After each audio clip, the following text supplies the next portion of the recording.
Your friend group says everything, bro. From a young age, your mom's been low-key telling you, bro, hey, don't hang around those people. They're such a bad influence. So you know the power of association, and you still continue to hang around people who cause your life to regress. My first time smoking weed was in like grade 6, and I mentioned that in a previous video.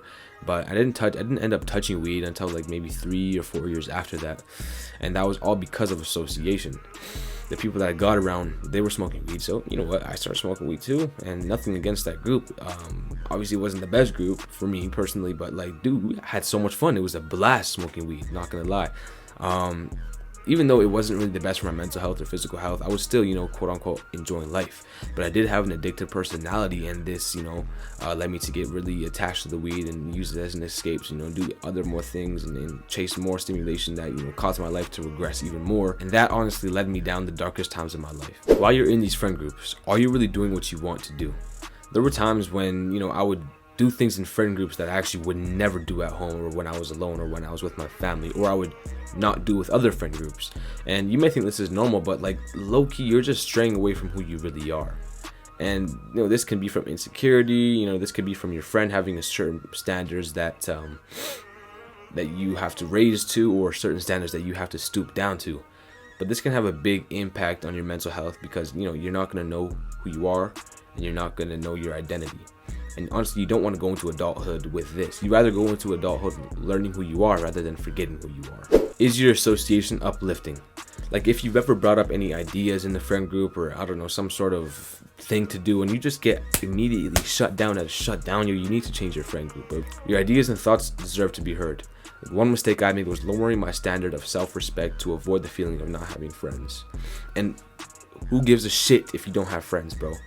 Because once you're lowering the standard for the respect that you receive, you're going to lower the standards for your own respect that you give yourself, if that makes sense. A proper friend group is supposed to acknowledge these ideas, and low-key still tell you, yo, shut the hell up, that's stupid as hell.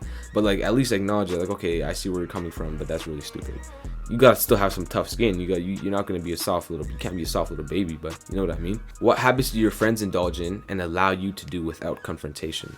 Like, for example, the friends I have in my life, like, they either don't, or they're trying really hard to stop watching pornography. Okay, and another example is, like, I still hooked up with girls until kind of a few weeks ago, but all my friends, none of them were really accepting of that shit, man. They told me to straighten up, and honestly I did, bro, because like, you need to have friends with above average standards so you can have an above average life.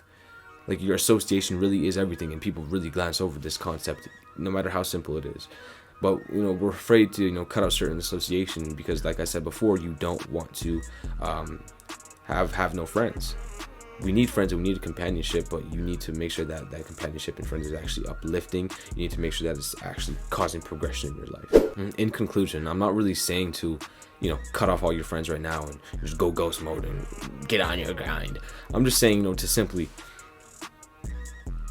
remove some relationships for a period of time. See what kind of dead plants you're watering, as we all know that kind of analogy. See what dead plants you're watering, and you're just gonna realize your life is gonna have so much more peace, bro. The more you separate yourself from people who actually have different ideologies as you, people who have different beliefs, and you can kind of center yourself in people who have the same beliefs, and you guys are progressing towards the same goals.